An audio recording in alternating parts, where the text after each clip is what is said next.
Bismillahirrahmanirrahim. Alhamdulillah la haula wala quwwata illa billah. Allahumma shalli ala sayyidina Muhammad wa ala ali sayyidina Muhammad. Dhahirul fasadi fil bahri Dhahirul fasadi fil bahri wal bahri bima kasabat aydin nas layudhiqahum ba'dalladhi amilu la'alahum yarji'un. Jamaah rahimakumullah. Kita pertama memunajatkan rasa syukur kepada Allah Subhanahu wa taala dan salam pada junjungan kita Nabi Rasulullah sallallahu alaihi wasallam. Selanjutnya bahwa kita masih dalam fenomena keadaan situasi yang kita baca sebagai ayat-ayat Allah. Tidak ada sesuatu kejadian yang sekecil dan sekecil apapun yang tidak terlepas dari kodrat iradahnya Allah Subhanahu wa taala, ketetapan Allah Subhanahu wa taala. Ora enek jenenge wabah atau paceklik ataupun guncangan dan letusan itu yang terlepas dari Allah. Tidak ada yang dengan jalan sendirinya tanpa di dalam koridor Allah Subhanahu wa taala. Fenomena alam yang terus terjadi, walaupun kita istilahkan dengan bencana alam, adanya istilah kemudian dimunculkannya terkait dengan virus, bakteri dan seterusnya. Sebab tanpa ada istilah itu pun juga itu kan juga terjadi. Manusia kan bukan menemukan tapi kan mendeteksi adanya virus-virus yang berkembang. Ini semua adalah fenomena sebagai ayat-ayat Allah. Ada petanda apa dengan ini? Maka laqad manallah ala mu'min ibadha fihim rasul yatlu alaihim ayatih. Adanya keberadaan para nabi, para rasul itu membacakan ayat-ayat, yatlu ayatih, yatlu membacakan ayat-ayat untuk dapat menyikapi bagaimana kita bersikap dalam menghadapi keadaan dan situasi supaya tetap di dalam keselamatan dalam sikap dan mengambil hikmah dari keadaan-keadaan yang ada ini.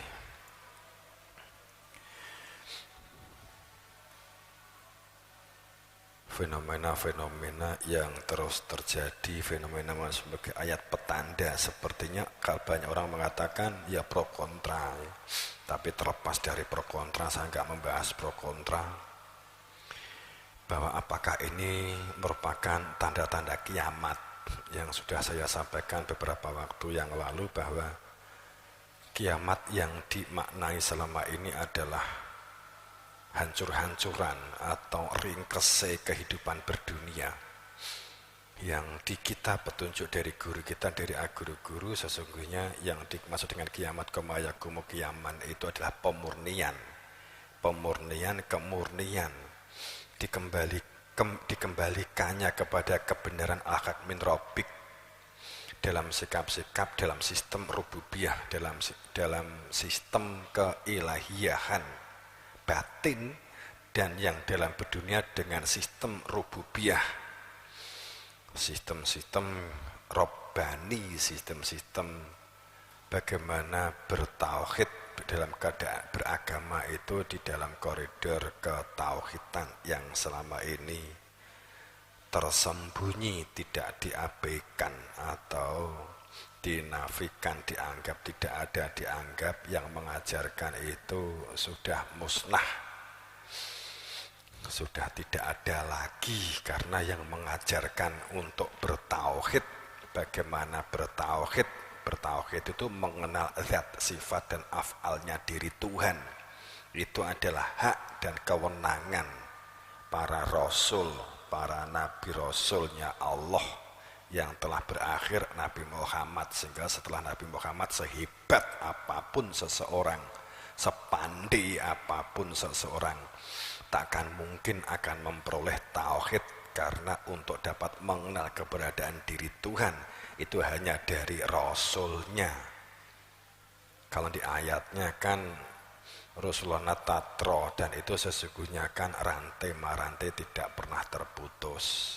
Tapi kan selama ini bersembunyi sehingga disebut sebagai piningit dalam bahasa Jawa.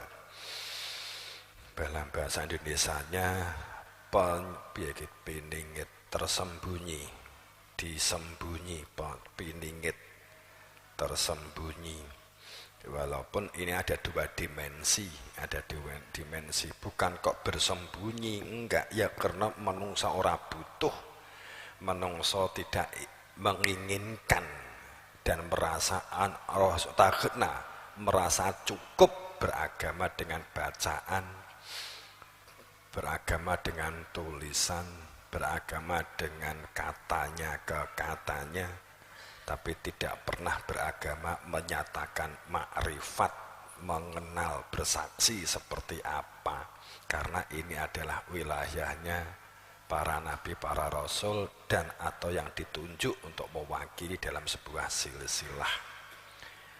Yang ini kan dihentikan sejak Nabi Muhammad, seperti dihentikannya setelah Nabi Isa nggak ada pelanjut, seperti dihentikannya setelah Nabi Sulaiman nggak ada penerusnya, seperti dihentikannya setelah Nabi Musa nggak ada pelanjutnya, seperti dihentikannya setelah Nabi Ibrahim berjarak kosong dulu, seperti setelah Nabi Nuh berjarak, dihentikannya oleh umat saat itu, juga dihentikannya umat setelah Nabi Idris tidak ada lagi, dihentikannya setelah umat Nabi Adam tidak ada lagi, dan dihentikannya Nabi Muhammad, Nabi Adam adalah manusia pertama.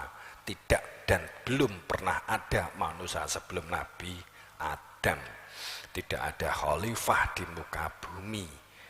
Maka ini menjadi bias, ya, ini yang dikatakan pemurnian, ditampakkan kembali hak mutlak Allah dan hak-hak Nabi Muhammad, hak Rasul diwujudkan, menampak di permukaan buminya Allah. Cuman di setiap kali akan ditampakkan akan banyak fenomena-fenomena besar, fenomena-fenomena yang bisa jadi merupakan sebenarnya peringatan atau pengingatan, dan akan beralih menjadi azab.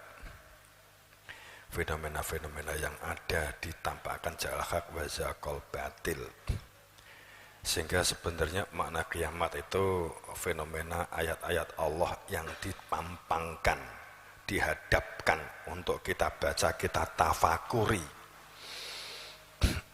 Berakhirnya zaman kelaliman, berakhirnya zaman kejahiliahan, berakhirnya zaman kegelapan, berakhirnya zaman kebatilan, berakhirnya zaman kekuatan, kekuasaan, hegemoni nafsu manusia. Itu adalah titik wanci berakhir. Maka seperti banyak fenomena saat ini yang terus meningkat, wabah, dukhon, pandemi yang kemudian akan bisa jadi akan disusul dengan paceklik, disusul bahkan hampir bareng dengan bencana alam. Ini adalah merupakan proses-proses pemurnian. Ini kalau kita membaca kehendak Allah, memang dengan kejadian ini kita supaya bertafakur. Karena kejadian-kejadian kita kan katakanlah dalam hal iman itu dimurnikan untuk bertauhid. Sebab al-awaluddin ma'rifat, awal pokok beragama itu mengenal. Dan orang beragama apapun, bukan hanya Islam, Islam itu kan istilah selamat. Semua nabi, bahwa semua kehidupan itu didasarkan atas 5 perkara. Yang pertama adalah bersyahadat an asyhadu alla ilaha illallah, menyatakan dia. Kemudian yang kedua, yang pertama adalah bersyahadat. Di dalam syahadat ada 2, syahadat keberadaan Dia yang punya nama Allah itu dikenali, tidak hanya nama. Kemudian yang kedua, bersyahadat bahwa untuk dapat mengenal dan mengetahui keberadaan Dia itu hanya dengan melalui utusan atau khalifah atau yang mewakili. Allah nggak ngejawantah, maka membuat dubes, duta besar di dunia untuk menunjukkan keberadaan Dia, wa anna Muhammad Rasulullah. Ini sebenarnya merupakan yang pertama. Kemudian yang kedua, bahwa beragama dimurnikan yang selama ini hanya berhenti pada retorika lahiriah, pakaian, kemudian baju dan seterusnya, hitungan angka-angka, kesuksesan juga dihitung dengan angka-angka semua, dimurnikan bahwa kehidupan beragama orientasinya adalah bukan masalah ya'lamunan duhir, bukan masalah lahiriah, akan tetapi Allah mengadakan kehidupan ini ada hakikatnya, bil haq wa ajali musama. Yang lahir itu ada batasan, ada masanya, ada umurnya, dimurnikan. Kemudian yang ketiga, bahwa kehidupan dalam kita menjalani berdunia ini untuk dimurnikan, bahwa pada saat memahami agama yang disebut dengan orang yang berspiritual, itu adalah mereka yang ibadah ritual ubudiyah ini diluruskan, dimurnikan. Justru orang yang sadar ciri spiritual itu adalah orang yang memiliki kepedulian tinggi dalam kehidupan lahiriah jasadiah berdunia. Orang yang spiritualnya tinggi itu bukan banyaknya sholat, bukan banyaknya baca Al-Quran, bukan karena seragamnya tumpuk undung, bukan karena kopiahnya dibuntel dan dibungkus banyak kain, akan tetapi yang disebut dengan spiritual itu adalah orang yang memiliki tingkat kepedulian yang tinggi, peduli kepada sesama, gotong royong, saling memperhatikan, respek, respon, tanggap, empatik. Itu adalah merupakan ada aksi-aksi yang dapat dilakukan, kepeduliannya adalah tinggi. Tapi orientasi batinnya itu adalah orientasi keselamatan, yakni hatinya dalam posisi ingat kepada Dia yang punya nama Allah. Itulah disebut dengan spiritualnya menjadi jelas, definisinya menjadi jelas, tidak akan diapusi. Mergo nek atine kosong, atine iki kosong, sing diren spiritual ki salat, kowe mesti kapusan. Kowe golek mantu, golek wong spiritual, kowe mesti golek wong sing nek kosong, sing didelok salate ketoke sregep, maca Qur'ane ketoke sregep. Hanya ini, tapi kosong orientasi, padahal bisa jadi salatnya supaya memang incer ben dipek mantu. Macane Quran incer supaya entuk warisan. Ini pada saat orientasi kekosongan batin. Inilah diluruskan, dimurnikan, pemurnian. Sehingga pandemi ini sesungguhnya manusia untuk berpikir tentang jati diri, berpikir apa yang berada di dalam diri. Inti manusianya itu yang disebut manusia itu yang mana, apakah yang lahir atau yang berada di dalam yang tampak, di balik yang tampak yang lahir ini adalah merupakan proses-proses pemurnian ja'al haq wa zahukal batil. Maka jika ini tidak dilakukan, maka akan menjadi kucing-kucingan dengan Tuhan, pinter-pinteran dengan Tuhan. Dampaknya ekonomi, kejahatan meningkat akibat tidak ada kepedulian, perilaku gotong royong semakin hilang, perilaku yang individualistik, sistemnya adalah sistem sukses secara individu, perilaku kekuatan dan kekuasaan menjadi orientasi utama dalam kehidupan saat komunitas saat ini.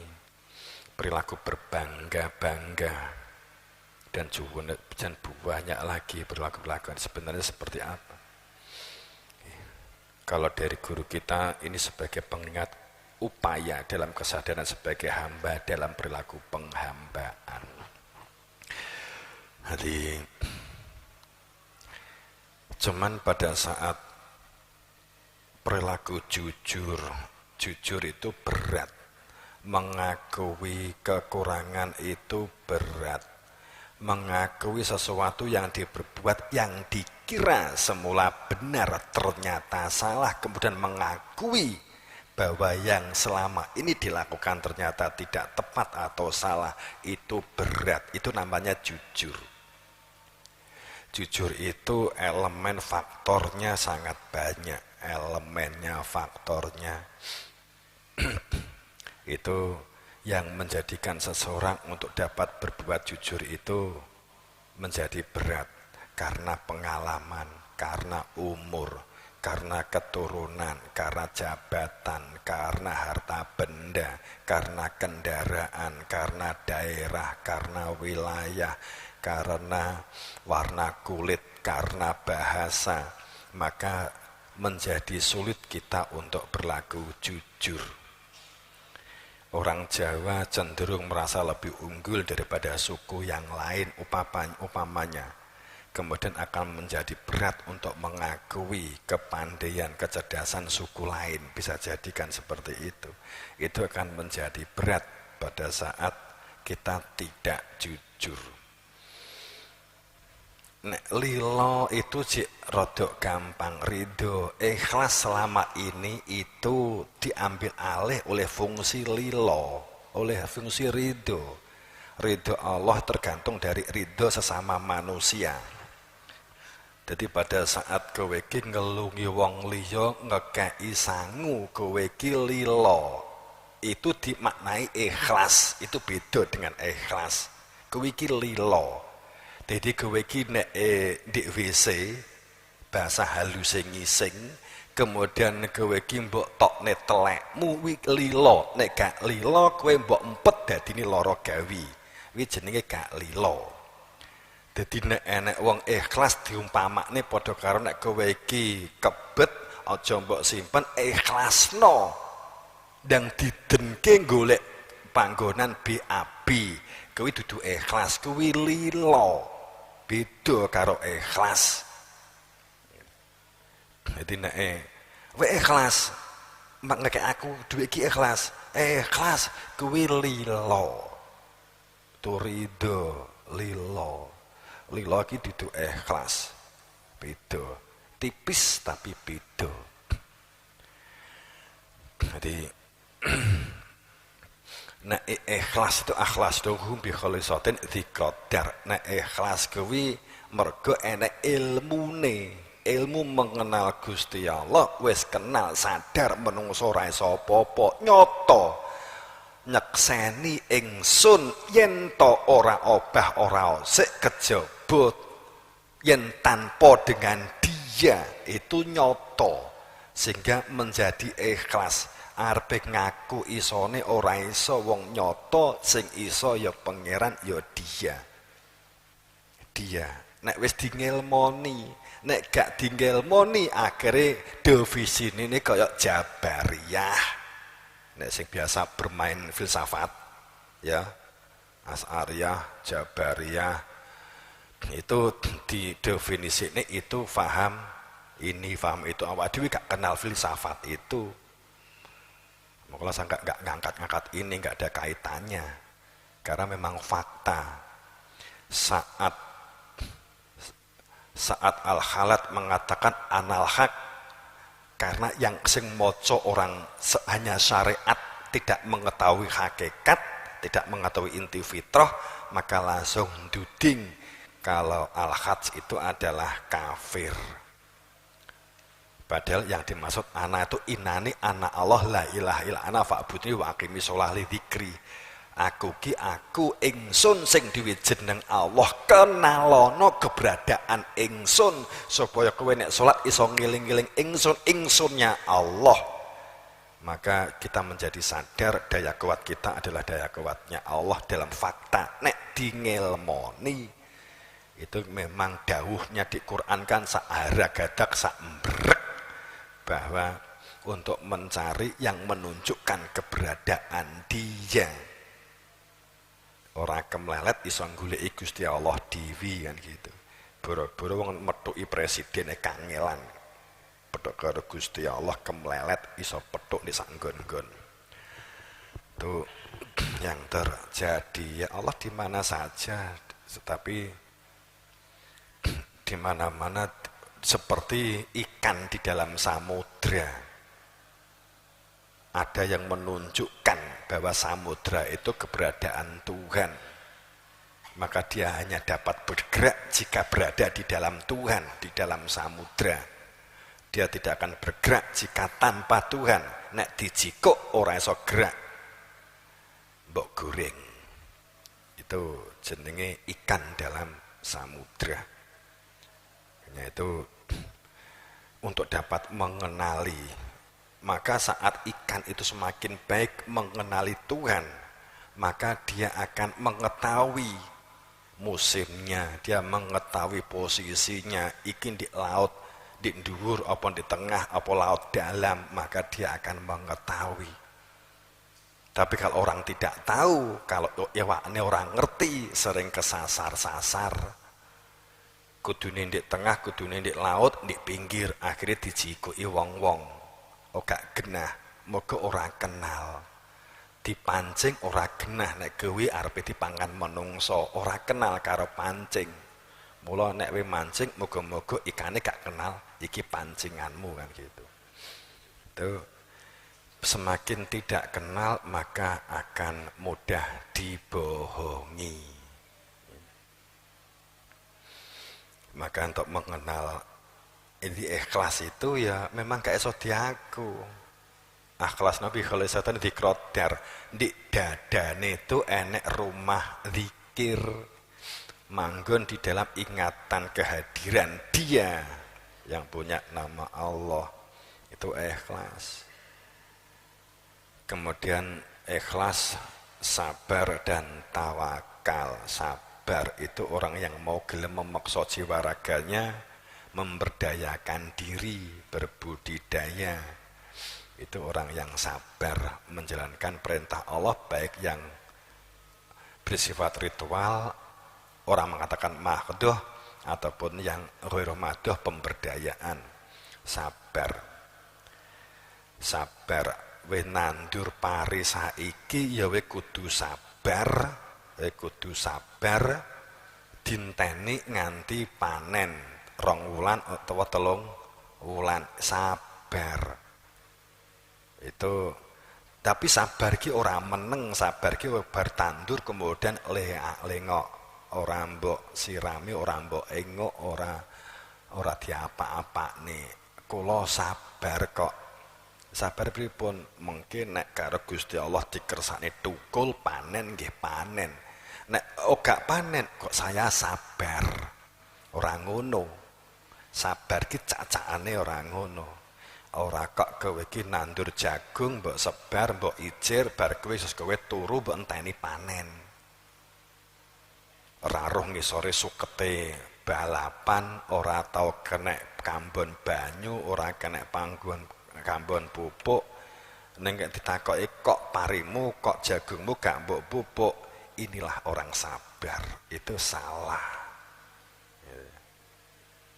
Orang sabar itu tahu sistem, orang sabar itu tahu metode, orang sabar itu melalui mekanisme, duwe SOP, roh.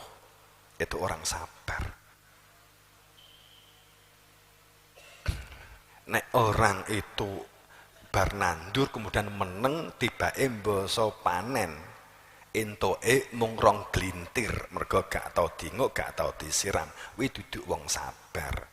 Wi wong ngawur. Gitu. Beda. Untuk dapat diterima perbuatan sabar kita itu tawakal. Tawakal itu orang yang mau gerak, dari tembung wikalah, mewakilkan. Jadi apa yang dilakukan sadar di dalam perintah. Orang tawakal itu sadar bahwa di dalam perintah. Sholat itu mergo nglakoni perintah Gusti Allah, itu orang tawakal. Tapi nek sholat itu mergo isomu, itu gak tawakal. Tadi tawakal ki orang yang sholat sadar di jero perintah, malah bukan sekedar sadar, fakta di jerone perintah gitu. Wal amru yauma idzilillah, apapun yang dilakukan itu di jerone perintah. Tapi orang ngerti ini perintah lesan semata. Nek kowe sholat kemudian perintahnya apa? Saat innalladzi yubayyi'unaka innama yubayyi'unallah yadullah fawqa aydihim. Itulah mulai titik awal di jerone perintah. Apapun yang dilakukan berada di dalam perintah. Wa ma adraka ma yaumiddin. Wa ma adraka ma yaumiddin. Apa yang dimaksud seseorang itu berada di dalam ad-din, di dalam agama, menjalankan agama, dalam menjalani hidup, yakni mereka yang hidupnya itu latamliku nafsun, yang hidupnya tidak dikuasai, dikungkung oleh nafsu untuk nafsu. Piye carane? Mayar. Wa amru yauma idzilillah, apapun yang dilakukan itu berada di dalam perintah, koridor perintah. Tapi masalahnya kowe iki nek salat sing perintah sapa? Gusti Allah. Bathukmu kuwi. Kapan Gusti Allah marani kowe? Yu salat yu kapan? Wi rumangsamu wae kan ngono ta. Sing akeh ki wong kan menjalankan perintah Allah. Salat, poso, zakat menjalankan perintah Allah toh. Gitu. Kapan pedhok Gusti Allah? Sejenenge perintah yang dikatakan wal amr biiznillah itu depan-depan. Jadi jika ngerokok itu perintah begitu loh. Itu namanya di jerone perintah. Lah nek Kanjeng Nabi terus piye? Sapa we? Iki mung rumangsa wae. Ora duwe bojo ngaku duwe bojo kan gitu. Makanya itulah disebut tawakal. Tawakal itu orang yang menjalankan kehidupan sadar di dalam perintah.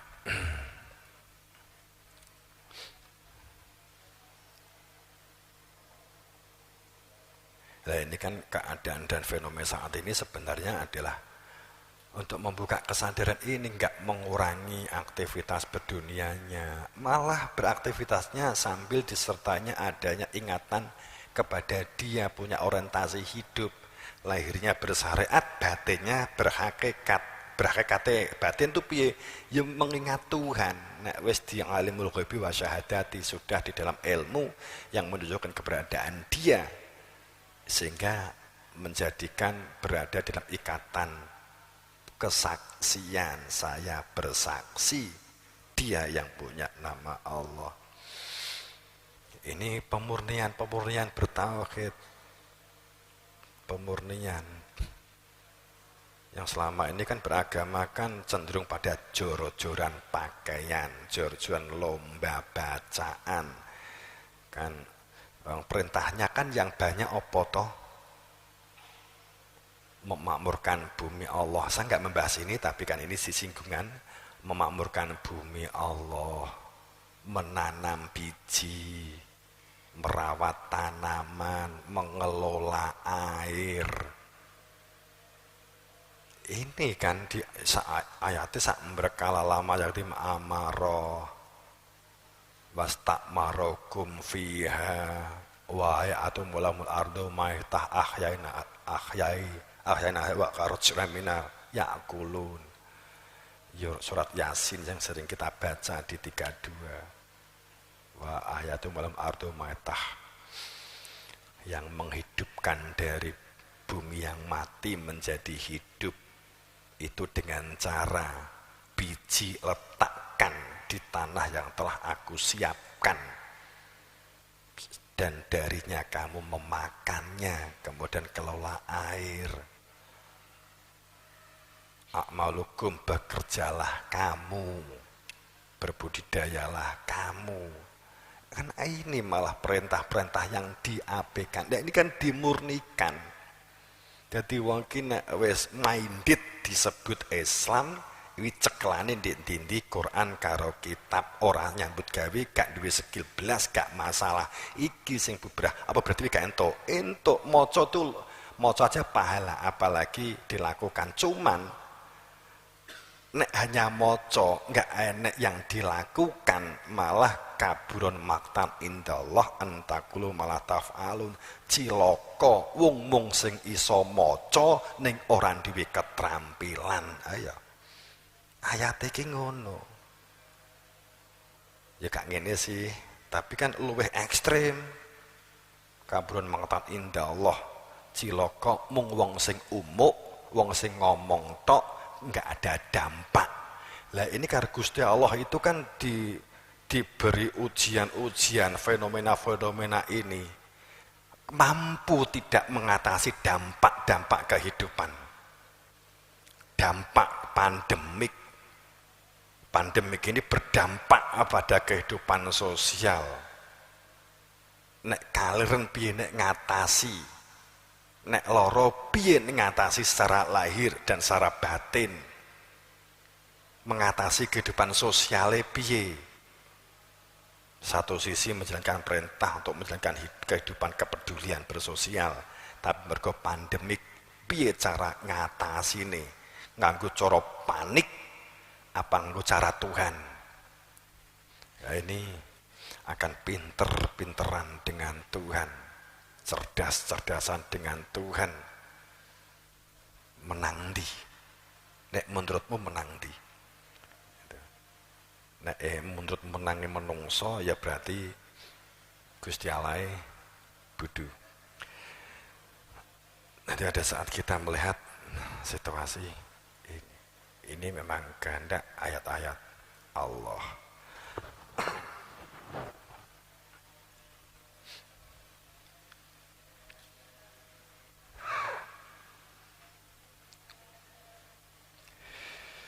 Telah tampak nurul fasadi fil bari, telah tampak kerusakan darat dan laut, karena sesungguhnya merupakan perbuatan bima kasabat aidinas, tangan-tangan manusia,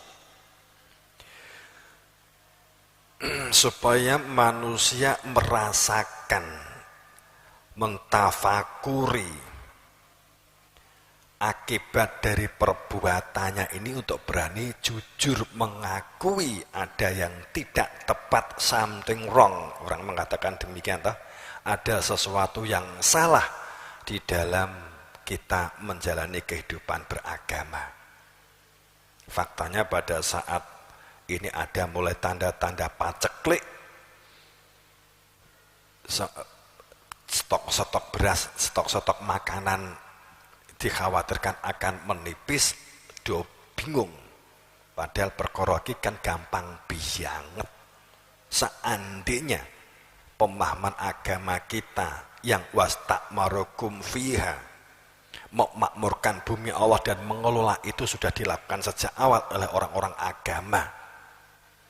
Saat wastaghfiruh itu fi'il amr, itu fi'il, itu isim fa'il. Artinya apa? Wastaghfiruh, orang mung cocot astagfirullah, enggak. Jenenge isim fa'il.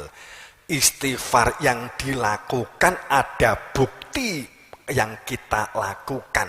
Wujudnya kita itu wastaghfiruh, mohon ampunan.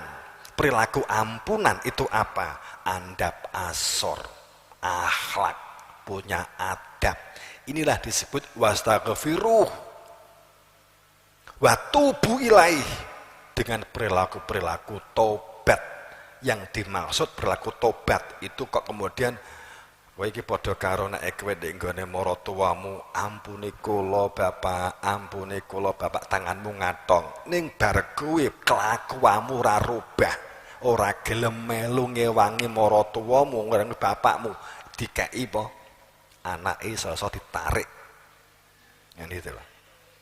Jadi sing diarani wastaghfiruh itu duduk perkara astagfirullah ping sakmene.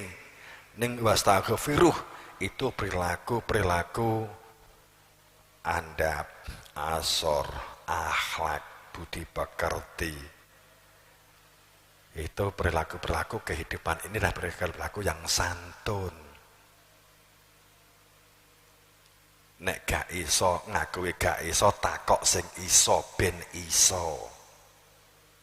Tubuh ilaih, orang yang mau bergerak beraktivitas memakmurkan bumi. Jadi orang yang taubat, orang yang kembali itu mengetahui potensi. Itu maknanya begitu. Jadi Gusti Allah ki wis maringi tangan, aja mbok nggih ngampleng. Kalau kita buat contoh kasar sekalian ya. Waktu tubuh ilaih dan bertobatlah kepada Allah.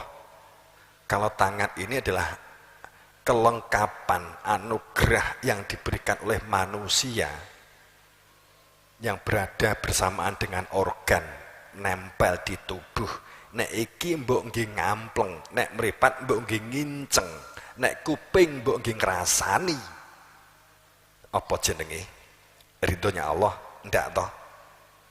Ndak kan? Tangan nggih ngampleng. Dosa toh? Waliane apa? Memberdayakan, memberi pertolongan, tulung tinulungan, kan begitu. Ini berarti orang yang sadar di dalam tubuh ilaih, orang yang bertobat kepada Allah.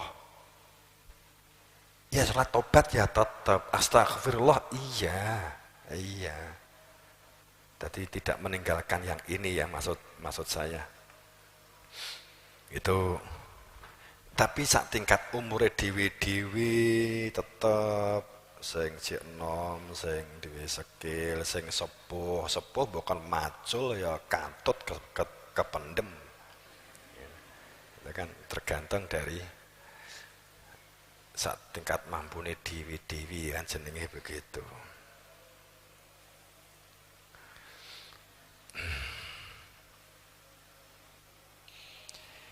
Supaya amilu la'allahum yarji'un, adanya ujian-ujian sehingga ada sistem yang dilanggar dalam sistem bertuhan, maka pada titik tertentu mentoknya itu akan terjadi kerusakan di darat dan yang di laut karena perbuatan manusia yang pongah, yang tamak, orientasi kekuatan, orientasi kekuasaan, orientasi ego, maka rusak. Pada saat titik tertentu kerusakan ini akan terjadi, kultivasi kerusakan ini akan terjadi titik puncaknya. Kehendaknya Allah supaya manusia kembali kepadanya dengan dirasakan akibat dari perbuatan itu, maka diturunkan pandemi, diturunkan gejolak-gejolak agar mereka kembali kepada jalan yang diridhoi benar kepada Allah,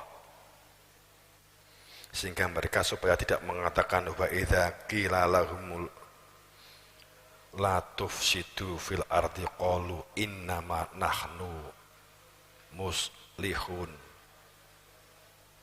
supaya tidak menjadi orang-orang, janganlah kamu membuat kerusakan di muka bumi, yang bahwa rusaknya yang lahir tadhiru ya dulu alal batin, rusaknya yang lahir itu merupakan cermin dari yang batin. Kalau lahirnya rusak, maka batin juga rusak. Jika tanahnya rusak, maka dadanya juga rusak. Bahwa rusaknya kehidupan yang lahir sesungguhnya juga menunjukkan rusaknya yang berada di dalam dada. Kita nggak bisa menyalahkan sepihak siapa menunjuk hidung siapa, nggak bisa. pemerintah umpamanya banyak yang korupsi, kita sebagai orang kecil juga sering korupsi. Sebagai contoh, tanah itu ada batasannya untuk digunakan untuk bertani. Kita kadang kan berpikir sing penting panen hasilnya okeh, dikai racun 6 ton gak popo, sing penting panen. Ini orientasinya adalah material, ini mengkorup kesehatan tanah. Maka jangan salah kalau pemimpin-pemimpin kita adalah makan hasil dari hasil pertanian, korup, mengkorupsi tanah. Ojo nyalahke nek pejabate koruptor kabeh. Ngono lho gampangan iki. Mergo zat timbel, logam-logam berat yang menjadi arsenik, menjadi racun di dalam otak, di dalam aliran darah, kalau ini ngomong sainsnya, maka pada saat akan menyatu dengan darah dan cara berpikir, banyak yang rusak akibat dirusak oleh zat-zat racun, maka dia akan berpikirnya juga racun. Maka jangan salah, nangani segala sesuatunya berada di dalam kepanikan. Dan delalah jenis COVID-19 ki sing dipilih banyak orang yang panik.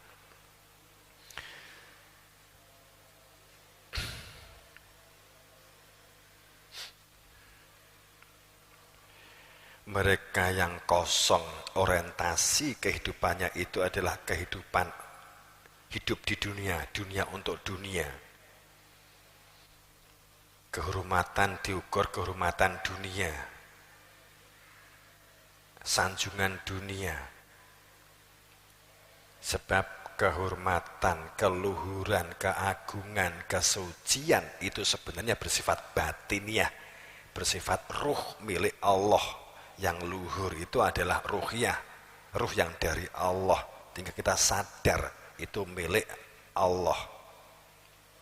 Kemuliaan milik Allah, keagungan milik Allah. Saat diambil alih keagungan, keluhuran, kesucian, kehormatan, diambil alih oleh jasad, diambil alih oleh kopiah, diambil oleh baju, maka ala innahum humul mufsiduna walakina la yash'urun. Mereka inilah orang-orang yang membuat kerusakan, tetapi mereka tidak sadar berada dalam pembuat kerusakan, tapi merasa pembuat kebaikan dan membuat kemaslahatan.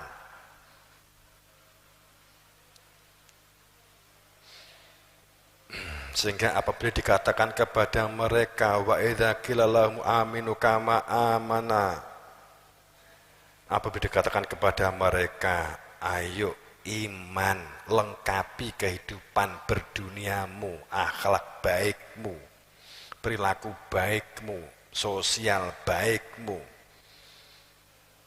tata cara baikmu, genapi dengan butiran iman, menyaksikan di dalam hati keberadaan Dia yang punya nama Allah, dari yang berhak, wenang dan sah. Mereka menjawab, qalu tu'minu kama ammana sufaha. Apakah saya harus beriman seperti orang-orang yang bodoh? Mereka seperti orang-orang yang bodoh yang mereka anggap bodoh. Berimannya seperti berimannya orang-orang yang bodoh.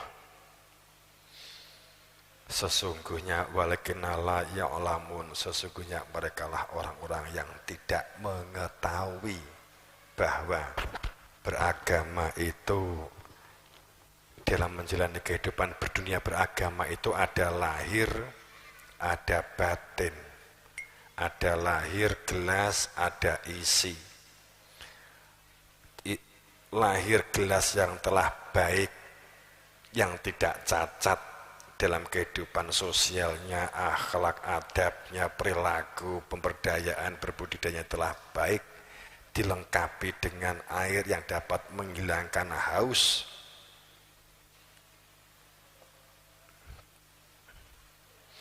Sebab bakul gelas sang pencipta gelas ini membuat gelas itu ada hakikate. Hakikate gelas ki wadah. Hakikate gelas ki wadah. Nek kowe tuku gelas ora tau mbok nggih wadah, kuwi mung tinggi hiasan. Hakikate gelas ki duduk nggih hiasan.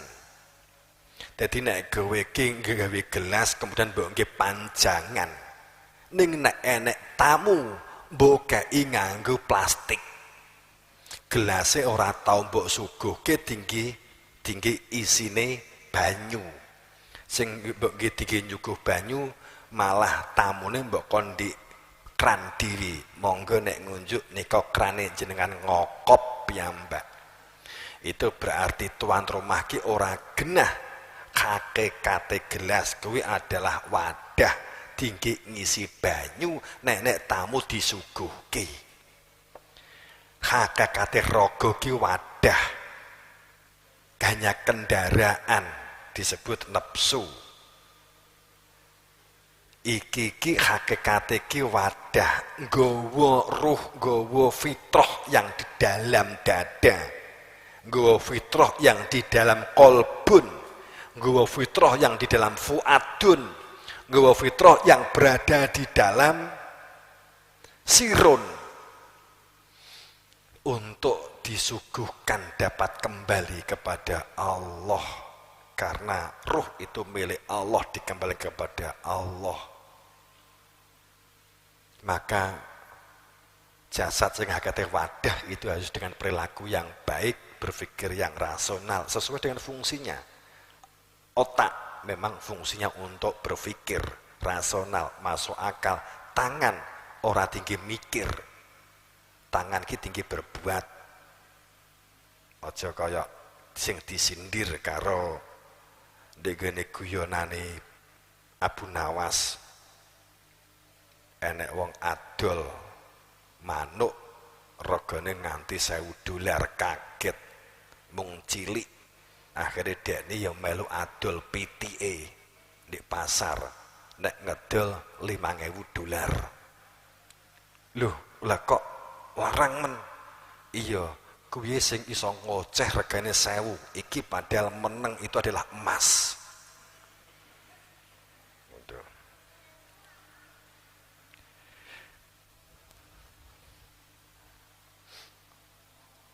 Maka tersebut dengan tidakkah kamu memperhatikan kejadian diri kamu sendiri, fi anfus yang berada di dalam diri kamu. Ada pertanyaan begini, sebelum saya ke sini ada pertanyaan tadi saya buka. Ada daya kuat itu la haula wala quwata billah, tidak ada daya kekuatan kecuali daya kuatnya Allah. Tapi ada satu ayat bahwa manusia tidak akan dapat sampai kepada Allah. Innallah la yughayyiru ma bikum min hatta yughayyiru ma bi anfusihim. Tidak akan berubah. Allah tidak akan merubah nasib sebuah kaum jika kaum itu tidak merubah yang ada di dalam dirinya. Yang sisip la yughayyiru itu ada dikatakan bahwa la yughayyiru kata min fi anfusihim, di dalam jiwa. Di dalam jiwa itu adalah fitrah manusia yang asal fitrah dari Allah piyambak. Pada saat seseorang tidak akan mampu merubah yang berada di dalam dirinya jika di dalam jiwanya itu tidak dikenal, tidak mengenali dirinya, tidak mengenali hakikatnya, akan sulit merubah kehidupannya. Akan sangat sulit. Maka dikatakan la yughayyiru ma bikum min khata yughayyiru ma bi anfusihim. Jika yang berada dalam anfus itu tidak dirubah dengan mengenali dia.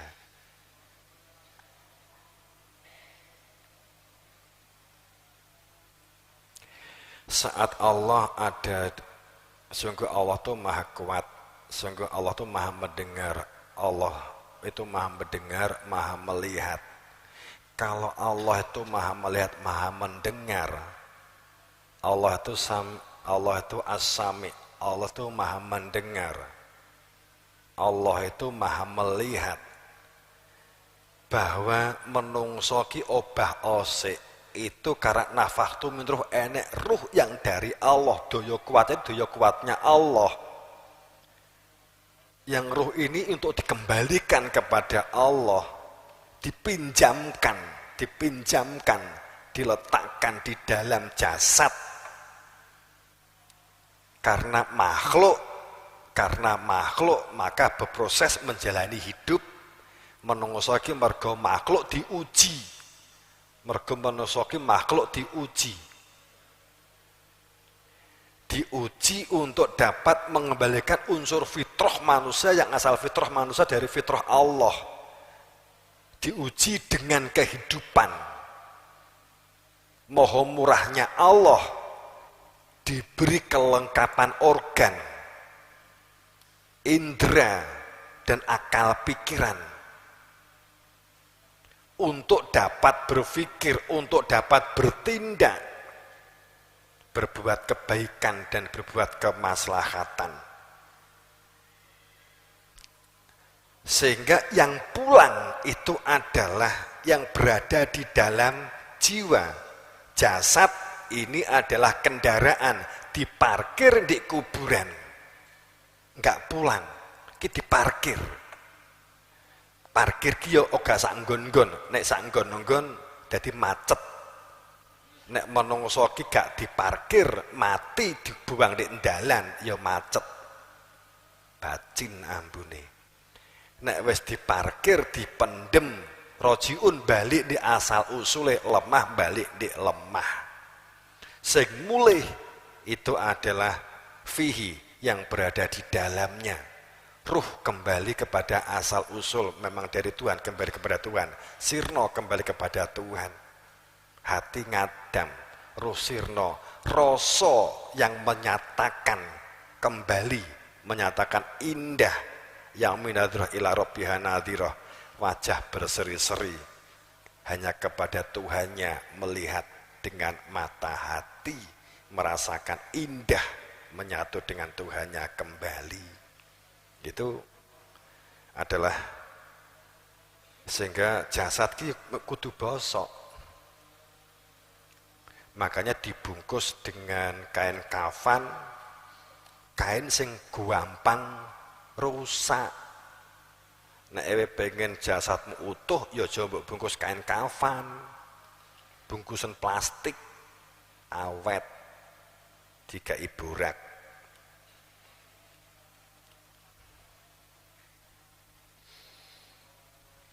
Sesungguhnya Allah menciptakan langit dan bumi itu ada hakikat. Jadi barang lahir ki enek hakikat, enek hake gitu loh, sing ngilangi haus itu.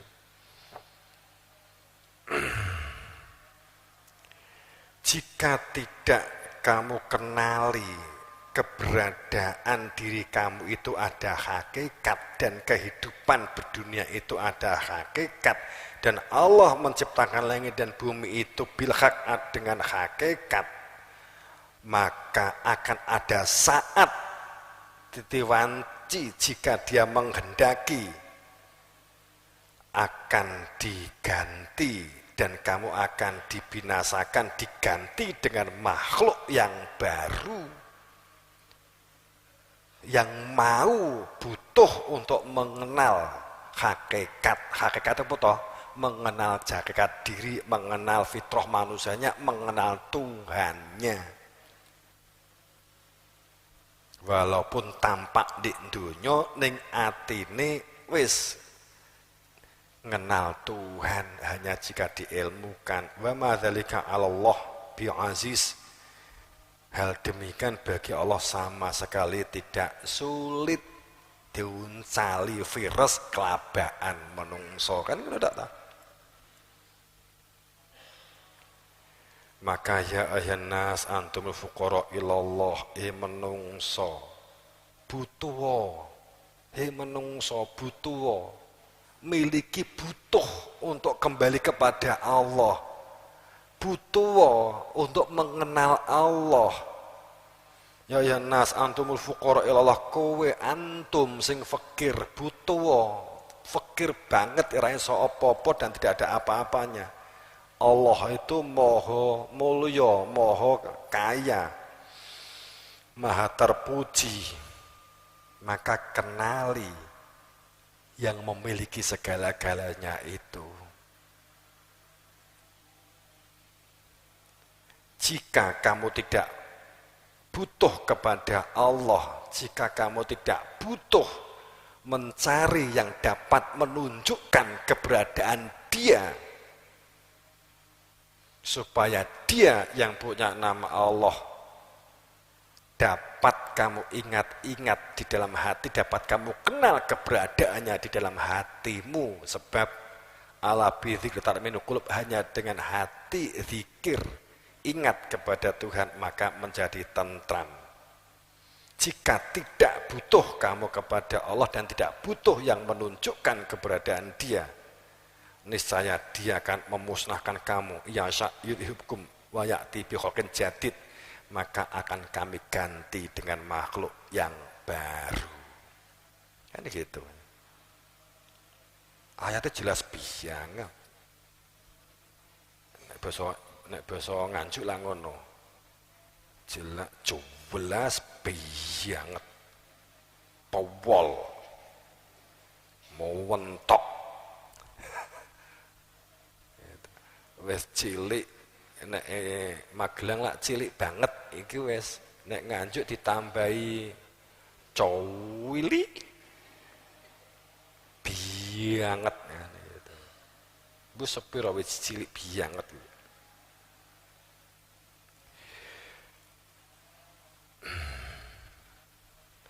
Sehingga akibatnya kan dikasih sindiran-sindiran, pomone sok Dajjal muncul.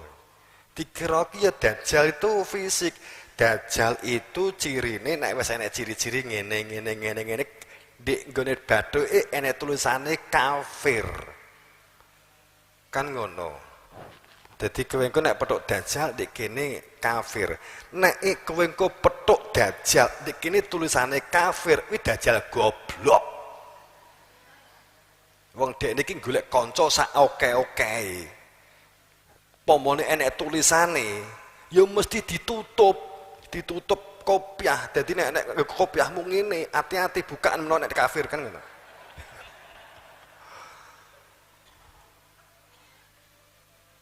Dajjal itu maknanya pembohong, pendusta. Orang masalah sosok. Ayat, hadis dan para nabi, para rasul itu nggak akan nunjuk sosok. Nggak akan nunjuk sosok, nggak ada dendam dan kebencian, itu nggak ada. Ngomongnya ya sifat dan perilaku. Ngomong kafir nggak nunjuk si agama enggak. Gak enak istilah ngono. Nek kowe pegel ya wi rumangsamu wae. Jane kene iki ora nuduh kono gitu loh. Gak enak. Itu loh. Maka sampai istilahnya Abu Lahab, Abu Jahal dan seterusnya. Gunakan Abu Jahal, jahal. Apa dituding ini itu saking kebangetannya luar biasa ya saat itu. Tapi kan tidak disebut nama. Sang pengumpul kayu bakar Abu Jahal. Wong sak bodoh. Ini sebenarnya ada cerita. Ini ada dua hal yang sesama dengan Nabi. Nek Abu Jahal itu rong duwe ilmu, nek Abu Lahab wis duwe ilmu ning iri. Lho kok dekne gurune padha kan gitu. Nek disitakne janjane ngono. Tapi ini ceritanya kok aku menggok di sejarah. Gitu ya. Hanya Dajjal itu memuncaknya sekaligus titik mentok. Mentok itu bahasa Indonesianya apa? Jadi memuncak atau titik tertinggi mentok. Aqsa itu maknanya mentok. Jadi Masjidil Aqsa itu masjid sing mentok. Gitu loh ya. Nek Masjidil Haram itu masjid tempat panggonan sujud. Jadi di dodone iki wis mengkap-mengkap sujud hanya kepada Allah, menghamba. Manti mentok mergo entuk ujian, untuk cobaan hebat. Setelah ditinggal istri, disusul dengan paman atau gurunya, koming sehingga kemudian terjadilah baikot selama 2,5 tahun. Nabi Muhammad dengan sahabat mengalami baikot selama 2,5 tahun, goncangan hebat. Siti Khadijah sedo tahun 51, kemudian pamannya juga tahun Nabi umur 51, kemudian baikot 2,5 tahun, 52, 53, 54, menjelang 55 Isra Mi'raj salat. Berarti nek kowe ngetut nek Kanjeng Nabi, kowe iki salat nek wis 55, nek rong 55 rong kewajiban salat. Nabi itu salat 55. Gitu loh ya. Nek aja ngono enggak ya. Salat itu terus menerus. Isra itu nyatake watabi sabila man anaba ilayya. Ini oleh seminggu tengah ini. Jadi pada saat terjadi kegoncangan, maka Isra minal Masjidil Haram ila Masjidil Aqsa mentok. Jadi utek biasanya kan ngelayang, amaniyi, selalu berimajinasi, mengangan-angan. Itu di mentok nih, aku kan diutus untuk cobaan kok koyok ngene to, ya Allah, duh kuat poga, sahabat ki kuat poga, umatku kuat poga. Kemudian ujian yang hebat itu ditekan, dikendalikan, pasrah kepada Allah, ati zikir, ingat kepada Tuhan. Kemudian angen-angennya dikendalikan, angen-angen nih romongso. Makanya Nabi umi itu nggak bisa, maknanya bukan nggak bahasa tulis. Umi itu orang sing mampu mengendalikan diri dari gejolak nafsu dan dunia. Rasionalnya mampu, rasional itu mampu mengendalikan gejolak angen-angen nih. Nabi itu cerdas, pinter. Dia ini pinter bahasa Jawa, pinter tulisan Jawa, dia ini pinter bahasa Sanskerta, cerdas banget. Mereka aslinya orang Jawa, kemudian berangkat ke sana mencari ilmu, goleki guru, ketemu Abdullah, kemudian dia ternyata nggak lama kemudian Abdullah sedo. Hakim enggak, nek diungkapnya kaget dewan kok, kaget toh. Jadi belum saatnya kah untuk tunduk hati dalam keimanan? Di atas iman itu menyaksikan keberadaan dia di dalam rasa hati. Akibat keimanan diabaikan, maka berlangsung masa yang panjang dan menjadikan seiring waktu menjadi keras. Ini di Al-Hadid 16. Alam ya'ni lil ladzina amanu antah sya'a qulubuhum li dzikrillah. Timbangane kesuwen to langsung ya. Belumkah datang waktunya untuk beriman dan untuk menyatakan tunduk hati mereka mengingat Allah, bahwa adanya zikir, supaya hati ada kehadiran di dalam rasa hati keberadaan dia, dan apa-apa yang diturunkan adalah berasal dari minal haq wala yakunu kalladzina utul kitab, bahwa belumkah datang waktunya mereka untuk beriman dengan menyatakan tunduk hati supaya mengingat Allah, adanya zikir kehadiran di dalam dirinya, dengan keluar masuknya nafas ada kehadiran, tidak kal an'am, supaya tidak seperti hewan keluar masuknya nafas pahpoh kosong.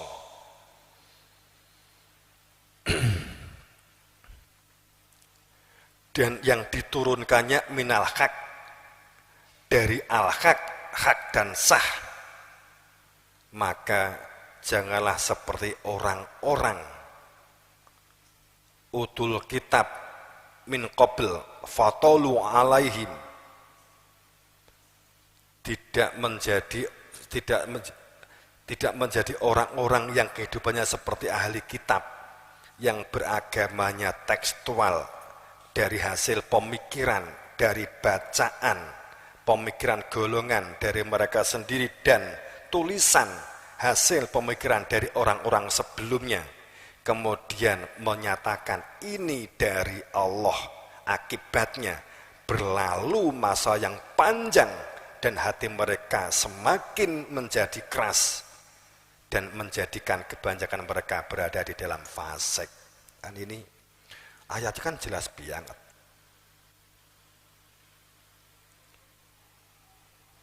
Jadi apa to dajjal kuwi? Dajjal itu saya nggak mengatakan makhluk, tapi mata satu kafir. Kafir itu apa? Kafir itu sumum bukmun umum fahum la yarjiun. Sumum bukmun fahum la yatafakkarun. Jadi ini tulisannya kafir. Jadi pada saat iki sonompo, tapi iki mengingkari karena gengsinya, karena keturunannya, karena egonya. Itu loh janjane sing iso maca mung wong sing iman. Ora kok tulisan lego kafaro ngono.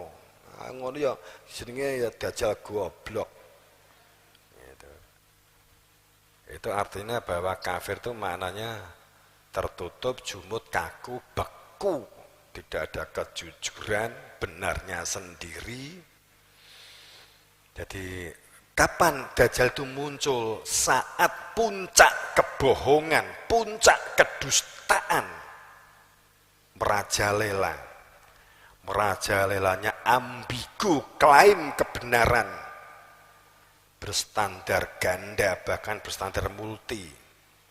Mana yang benar-benar kebenaran al-haq min rabbik, mana yang kebenaran yang sesungguhnya kebenaran palsu, benar-benar tersamarkan sedemikian buram, rancu.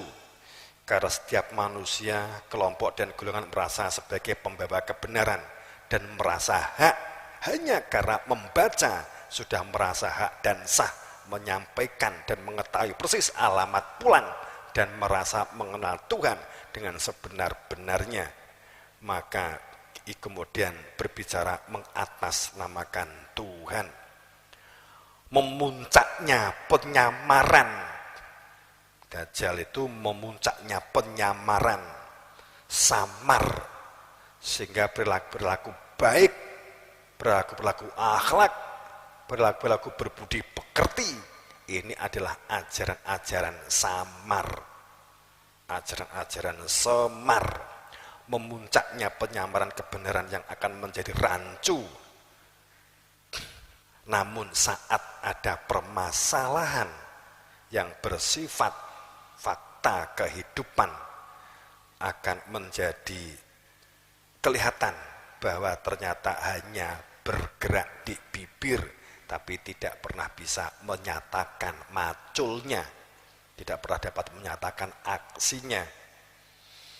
Di sini Allah akan menampakkan, dihadapkan dengan berbagai masalah kehidupan pribadi, kehidupan komunitas, kehidupan berbangsa, bernegara yang tidak mampu dipecahkan permasalahan-permasalahan itu, dan dampak setiap kali tampak masalah diselesaikan justru akan menambah masalah dan menambah rumit dan akan menumpuk permasalahan-permasalahan sampai pada titik mentok wis embek wis nyomanggaaken. Nah, iki kapan iki? Mbek-mbekan. Nek bahasane Quran kan gitu.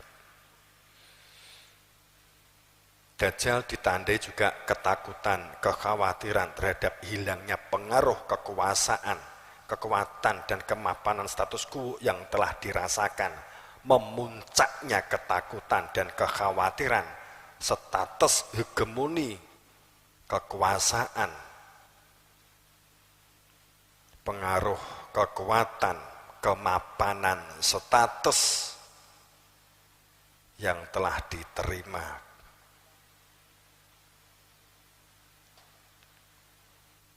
Memuncaknya kedustaan, kebohongan, dan banyak perilaku yang melangit tanpa menginjak bumi, melayang tanpa arah, tanpa kepastian, membingungkan. Wes ki anulan dhewe tafsirin dhewe. Di zaman Dajjal, munculnya Dajjal itu suburnya saling tuduh, saling menyalahkan, merasa dalam posisi yang selalu merasa benar. Kalaupun mengetahui salah, maka akan segera berusaha untuk ditutup-tutupi, jangan sampai terbuka, jangan sampai orang lain tahu. Jika ternyata dia salah, jika terlanjur terbuka, maka akan mencari kambing hitam. Dan jika benar-benar tertuduh, maka akan menuduh balik, begitu seterusnya. Keadaan saat ini begitukah? Orientasi hidup dan kehidupan akan subur diukur dalam parameter kesenangan. Kebahagiaan dihitung melalui kesenangan dan angka-angka, simbol-simbol. Ukuran parameter kesuksesan adalah pakaian dan gelar-gelaran, jabatan, kehormatan, kemuliaan. Itulah puncak-puncak perilaku kedajjalan. Itu dajjal itu maknanya kan dusta, bohong, samar. 3 perilaku dajjal. Jadi gak sanggul wong motosito itu artinya motone itu hanya dunia untuk dunia. Sebenarnya bukan moto ini, mestinya moto batin. Jadi enek terus kemudian akhirnya kan kadang jin malah gawe reko-reko, enek akhirnya sing tinggi korban jin ki enek cah lahir dikai moto tengah. Itu reko-reko.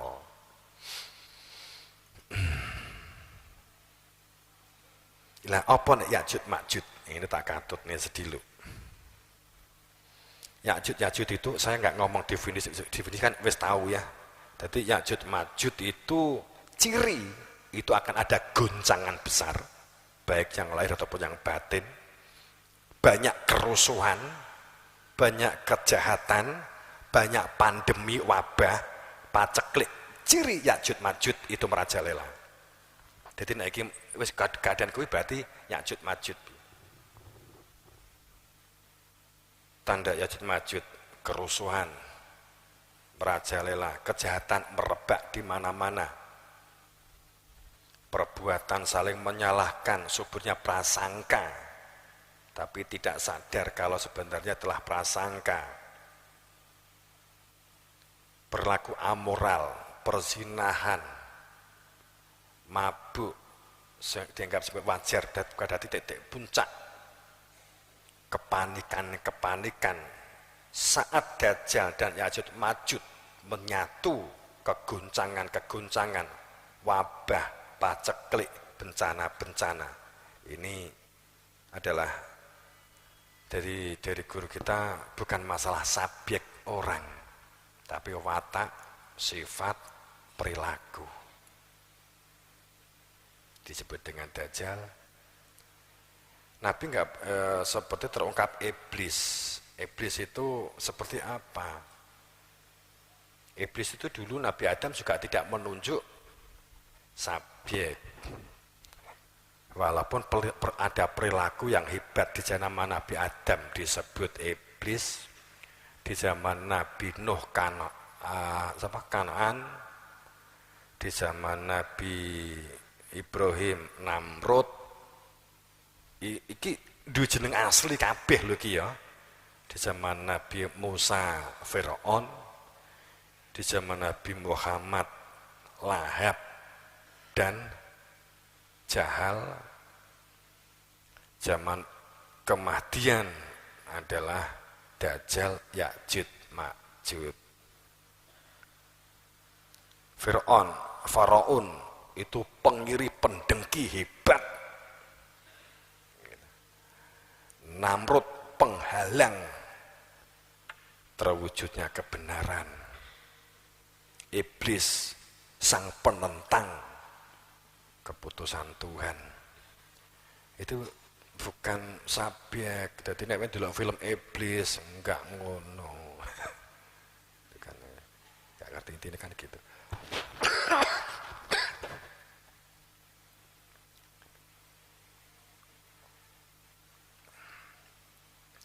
Tadi Ya'jud Ma'jud itu, kalau Ya'jud itu berlaku keras, perilaku keringnya batin dan kerasnya hati. Nek Ma'jud orang yang tidak pernah menggunakan rasional, tapi menggunakan pokoknya, ngene pinterku dhewe. Itu makanya dikatakan Ya'jud dari kata ujat, itu berarti maknanya kering dan keras. Kalau Ma'jud itu bencana yang tiba-tiba yang akan menghancurkan kehidupan cepat sekali, guncang. Itu kalau ini sudah pendapat.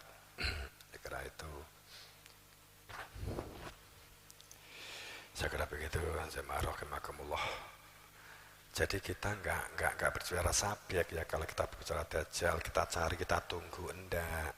Sama Imam Mahdi Satrio Piningit itu juga sama. Perkorone bukan masalah subjektivitas uangnya, bukan. Masalah nama itu pasti membawa makna dari nama, pasti. Makanya bahwa Imam Mahdi itu dari kata huda, yang berhak. Makna huda itu bukan petunjuk dalam pengertian kailo, enggak.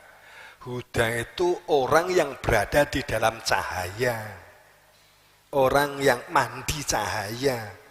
Dengan orang itu mandi terang cahaya, dengan orang mandi cahaya berarti berada di dalam terang.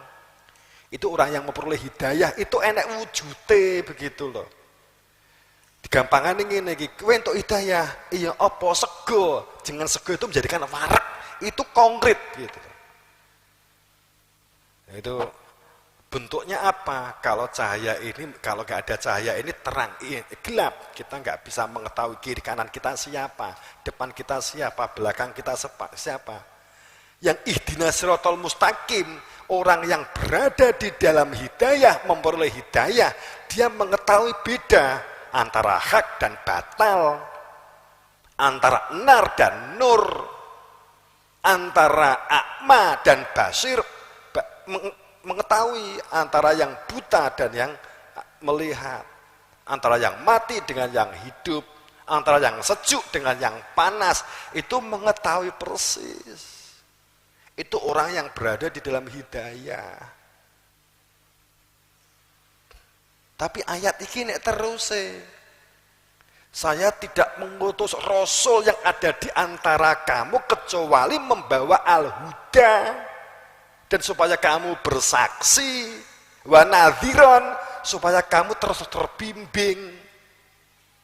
Iki jelas ayatnya di surat Fatir.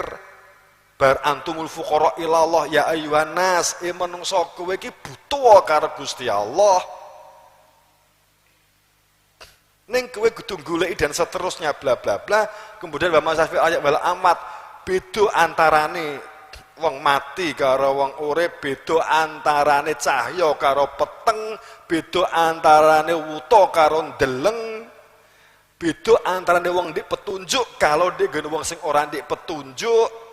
Wa ma anta, dan kamu tidak akan menjadikan orang yang dibungkus kubur ego, gengsi, iri, dengki, merasa cukup, merasa paling suci, merasa telah benar, dapat mendengar penjelasan-penjelasan. Dan kami tidak mengutus kamu dan utusan-utusan sebelum kamu dan setelah kamu. Setiap utusan kami utus itu adalah untuk kamu supaya bersaksi mengenal Tuhan, supaya kamu di dalam hidayah, supaya kamu di dalam hakikat, supaya kamu mengenal pintu pulang jika sewaktu-waktu masa pakai jasad habis, dapat menyatakan selamat kembali kepadanya. Ayat iki ngono. Ning sing sekali lagi sering saya sampaikan, sing abot kuwi memang nampa keberadaan kok padha apa meneh ndelok umur, ndelok kelompok, ndelok golongan, ndelok keturunan, wis barji barbeh. Coba gudel ada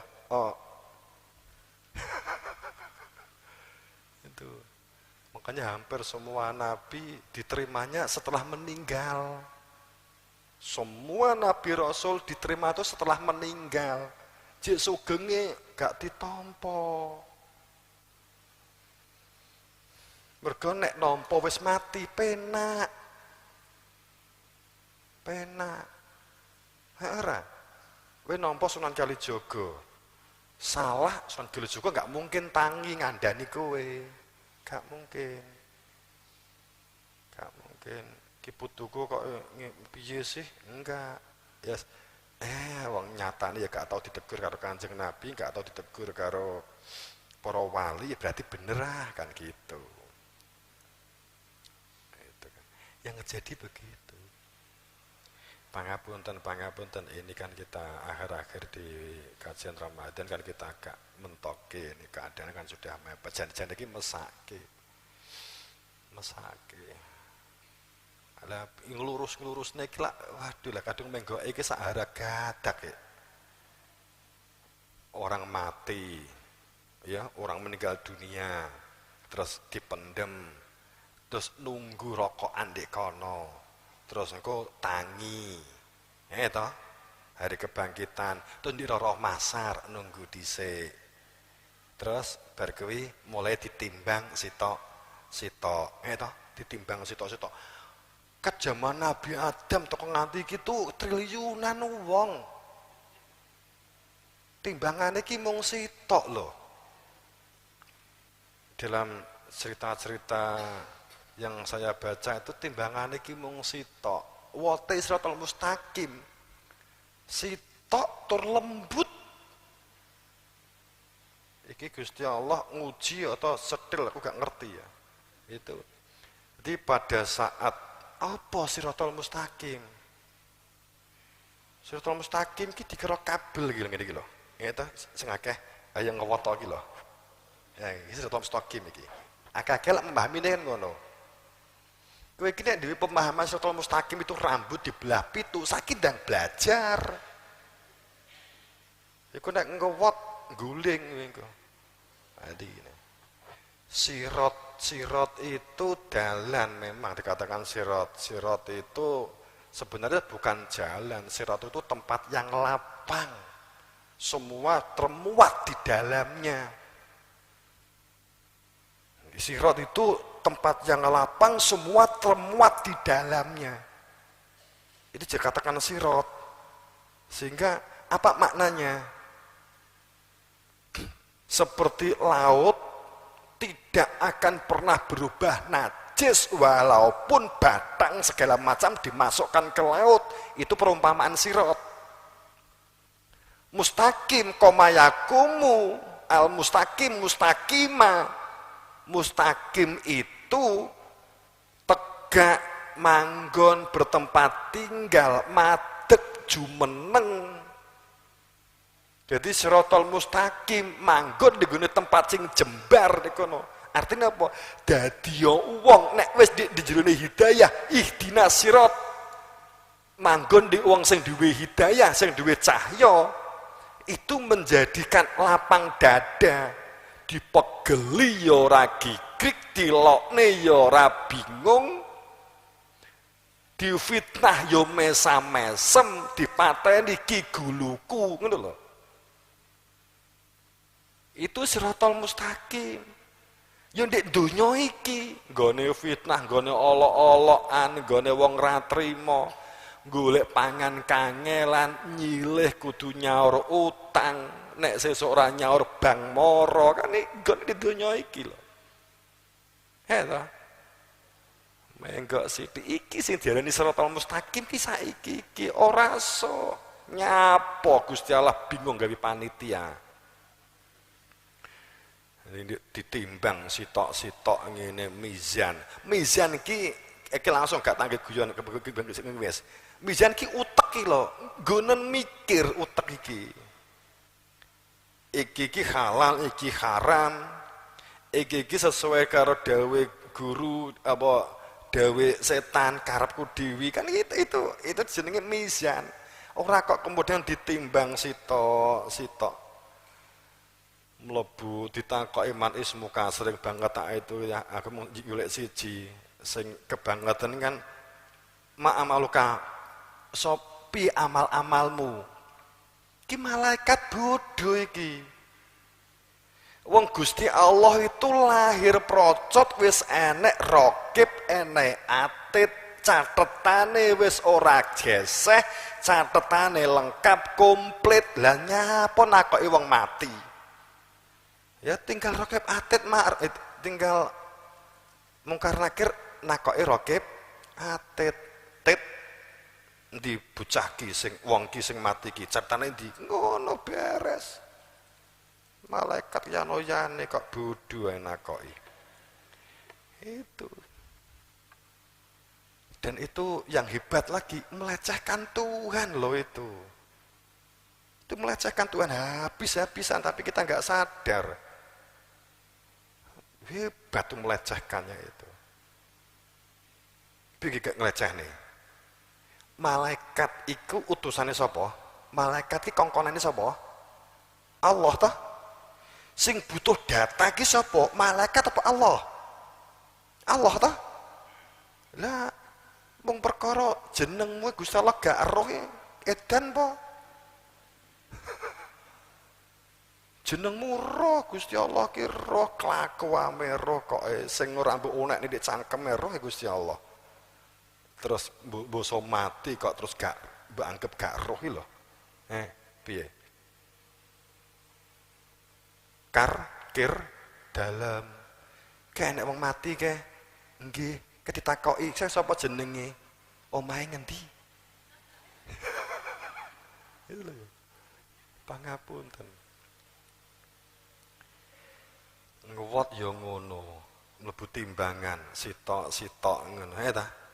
Ditimbang sitok-sitok. Ya mung diuntungkan zamane Nabi Muhammad iki umat Nabi Muhammad iki ngarep dewi.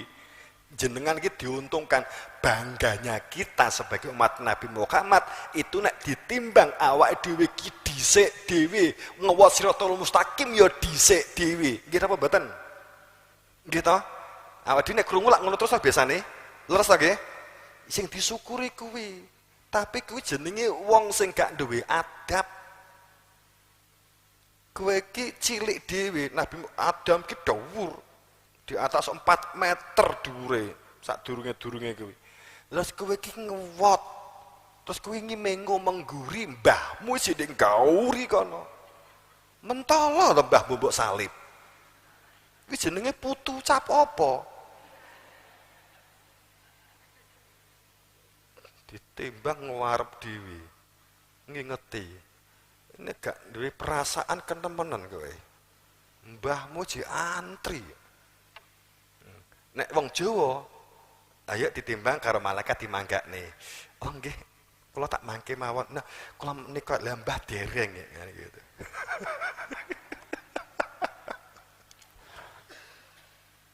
Enggak. Kubur ya jasad ini. Bangkit itu orang mati, itulah kebangkitan. Siratal mustaqim kehidupan ini. Mizan itu utek. Roroh masar itu proses Anda meninggal, manusia meninggal.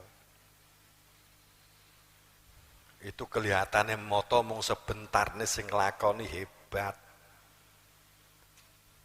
Nek roh mlebu ya sudah pulang. Makanya tersebut sangat jelas bahwa kena mulih mlebu nek metu berarti gak mulai. Walau subusi roh itu permasalahan yang lain. Jadi jamaah rahimakumullah, kira itu. Jadi moga-moga kesadaran kita saya belak-belakan, tapi kita tidak mengurangi rasa hormat, tidak mengurangi rasa cinta, tidak mengurangi rasa sayang, tidak mengurangi rasa kepedulian ya terhadap perbedaan pemahaman. Nek syariate padha, ning pemahamane sing beda. Kita dari guru kita dari gurunya, kita dari gurunya dari kita gurunya. Itu mutlak, mergo kuwi mesti tidak akan pernah putus. Hujahnya adalah silsilah. Semua sepakat. Ayatnya juga sangat jelas bahwa saya mengutus para utusan itu tatro, sambung-sambung, itu pasti sambung terus menerus. Dikritik habis kok beragama dengan tulisan, dengan pikiran, dengan buku, ya itu dikritik habis oleh Al-Quran. Dikritik habis. Quran itu sing muni, Injil, Taurat sama. Ya saya kira begitu. Itu salah saya hancur. Kalau yang saya sampaikan salah hancur. Kalau wis sedina sawengi hancur.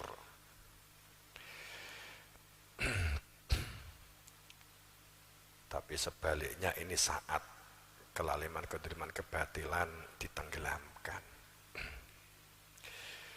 Segala begitu semoga kita dalam ridha Allah maghfirah dan kita tetap bangun bebarengan kebersamaan, kekeluargaan, tolong-tinulungan.